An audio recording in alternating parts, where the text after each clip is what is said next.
Hello जी, राम राम, हर हर महादेव। दोस्तों, कैसे आप सब लोग? आई होप कि आप लोग बहुत ही बढ़िया से होंगे। तो दोस्तों, हमारी अमरनाथ यात्रा एकदम बढ़िया से पूरी हो गई।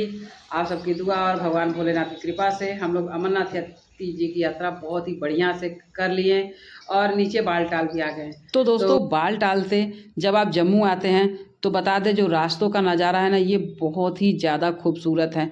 बहुत ही सुंदर सुंदर घाटियाँ आपको देखने को मिल जाएंगी।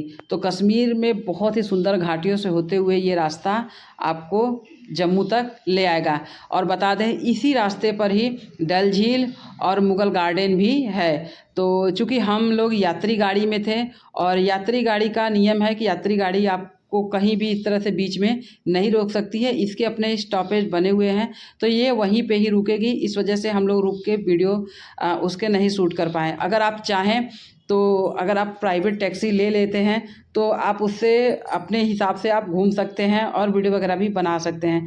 तो हम लोग प्राइवेट टैक्सी में नहीं, हम लोग यात्री बस में थे। इस वजह से सिर्फ बस के अंदर से ही हमने वीडियो शूट किए। डल झील बहुत खूबसूरत है और बहुत विशाल है। वीडियो में देखने में छोटा सा लगता है डल झील, लेकिन वास्तव में डल झील बहुत विशाल है। और आपको बता दें कि कश्मीर सिर्फ घाटियों का ही क्षेत्र नहीं है, कश्मीर में मैदानी क्षेत्र भी है। हम लोग जब चल रहे थे तो कुछ क्षेत्र ऐसे थे, जैसे पंपोर वगैरह जो क्षेत्र थे वो बिल्कुल मैदानी क्षेत्र थे। एक बार तो ऐसा लगा जैसे कि हम कश्मीर में ना होकर बिल्कुल अपने मिर्ज़ापुर में हैं। तो मुझे तो विश्वास ही नहीं हो रहा था कि हम कश्मीर में मतलब ये क्षेत्र देख रहे हैं। बहुत ही बड़ी बड़ी खेतें, धान की फसलें लगी हुई, बहुत ही बड़ी बड़ी खेतें थी। बीच में हाईवे और दोनों साइड खेत, जैसे कि हमारे यहाँ मिर्ज़ापुर में हमारे मैदानी क्षेत्रों में होता है, बिल्कुल सेम वैसे ही। बस अंतर था तो बीच बीच में कहीं कहीं सेब की बागान थी। और जो घरे बने हुए थे वो बिल्कुल बर्फ़ वाले घरे होते हैं ना, जैसे कि उनके जो छतें बनी होती हैं वो ऐसी बनी होती है कि उस पर जब बर्फ़ गिरे तो वो नीचे ढरक के चली आए। तो इस तरह के मकान थे, तो इससे लग रहा था कि नहीं, हाँ हम कश्मीर में हैं। लेकिन बहुत ही सुंदर कश्मीर है।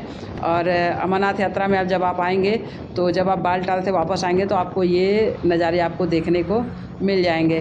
तो हमें बहुत अच्छा लगा। और बता दें कि जब हम लोग यात्रा करके कटरा सॉरी यहाँ जम्मू आ रहे थे तो हमारा एक दिन का टाइम जो है बच गया था।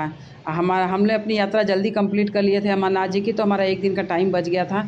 तो हम लोग रास्ते में कटरा पड़ता है, तो हम लोग वहाँ कटरा रुक गए थे। तो कटरा इसलिए रुक गए थे क्योंकि हम माता वैष्णो देवी जी के भी दर्शन करना चाह रहे थे।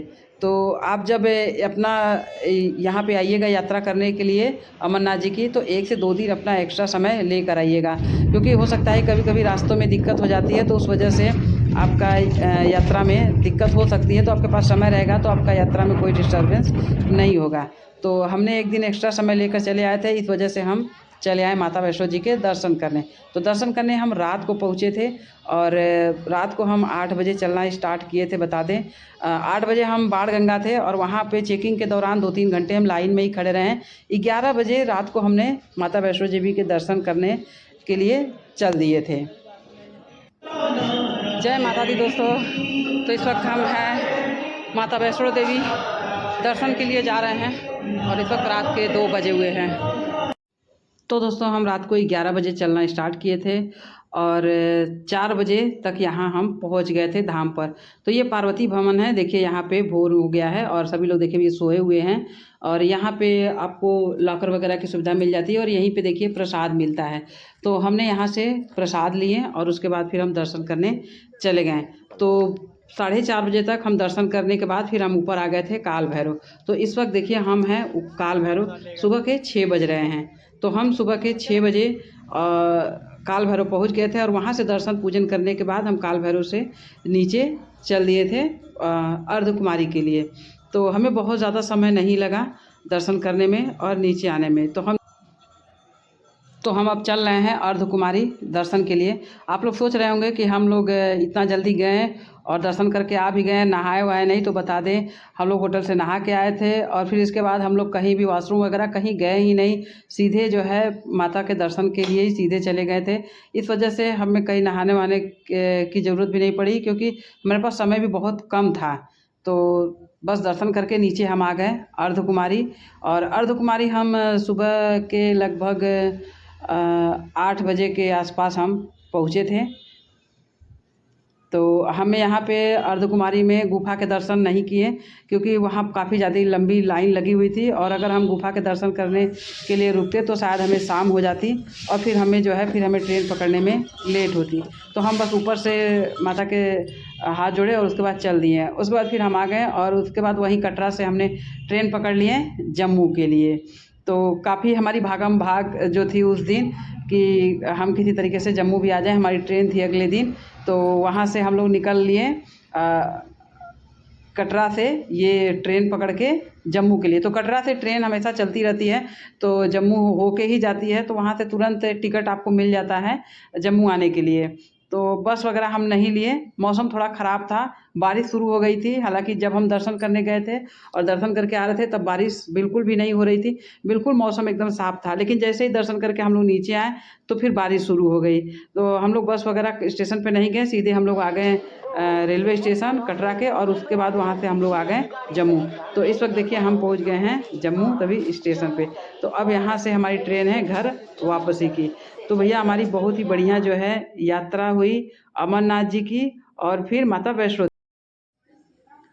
तो दोस्तों माता वैष्णो देवी जी की भी यात्रा हमने कंप्लीट कर ली है। तो भगवान भोलेनाथ की कृपा से हमने अमरनाथ जी यात्रा और माता वैष्णो देवी जी की यात्रा कर लिए। मुझे उम्मीद नहीं था कि हम माता वैष्णो देवी जी जा पाएंगे। तो हमारी जो यात्रा थी अमरनाथ जी की, उसमें से हमारा एक दिन समय बच गया था एक्स्ट्रा, इस वजह से हम वहाँ भी जा पाए। तो जब भी आप यात्रा पे जाइएगा अमरनाथ जी के, तो वहाँ पे आप 1 या 2 दिन का एक्स्ट्रा टाइम ज़रूर रख लीजिएगा, क्योंकि कभी कभी रास्ते में बहुत सारी दिक्कतें आ जाती हैं। इससे आपके यात्रा में जो विलम्ब होता है, तो वो जो आप 1-2 दिन एक्स्ट्रा रखे रहेंगे समय, तो लेकर चलेंगे, तो उससे क्या होगा कि आपको दिक्कत नहीं आएगी। और अगर आपका 1 या 2 दिन बच भी जाता है, तो वैसे भी आपको कश्मीर में बहुत कुछ देखने के लिए है, बहुत ही सुंदर वादियाँ हैं, बहुत कुछ वहाँ पे देखने के लिए। तो आप अपना 1 या 2 दिन आप वहाँ भी उसमें अपना बिता सकते हैं, और नहीं तो उसके बाद फिर माता वैष्णो देवी जी भी हैं, आप वहाँ भी दर्शन पूजन कर सकते हैं। तो बहुत अच्छा लगा। मैंने पूरा कंप्लीट ब्लॉग जो है आज किए हैं कि यात्रा में हम कहाँ कहाँ गए थे, उसके पूरा कंप्लीट ब्लॉग आज हमारा ये खत्म हुआ है। सो आई होप कि आप लोग को अच्छा लगा होगा और आप लोग को समझ में भी आ गया होगा। और बहुत सारे लोगों के यात्रा को लेकर बहुत सारे डाउट थे, तो उसके मैं ना देखिए प्रॉपर वीडियो एक बना दूंगी। अभी के लिए फिलहाल रखते हैं, और आशा करते हैं कि आप सबके तीज त्यौहार भी बहुत ही बढ़िया से बीत रहे होंगे। हम लोग इधर बीच ब्लॉग मैंने नहीं शूट किए हैं, मेरा मन नहीं करता है ये घर गृहस्थी वाला ब्लॉग शूट करने का, मेरा कुछ अलग करने का मन करता है। अब मैं समझ नहीं पा रही हूँ कि मैं उसको कैसे करूँ। खैर आप लोग का साथ और सहयोग रहा तो ज़रूर कुछ एक्स्ट्रा अलग होगा। तो अभी फ़िलहाल रखते हैं। ओके बाय, टेक केयर, आप सब लोग अपना ख्याल रखिए, बाय बाय।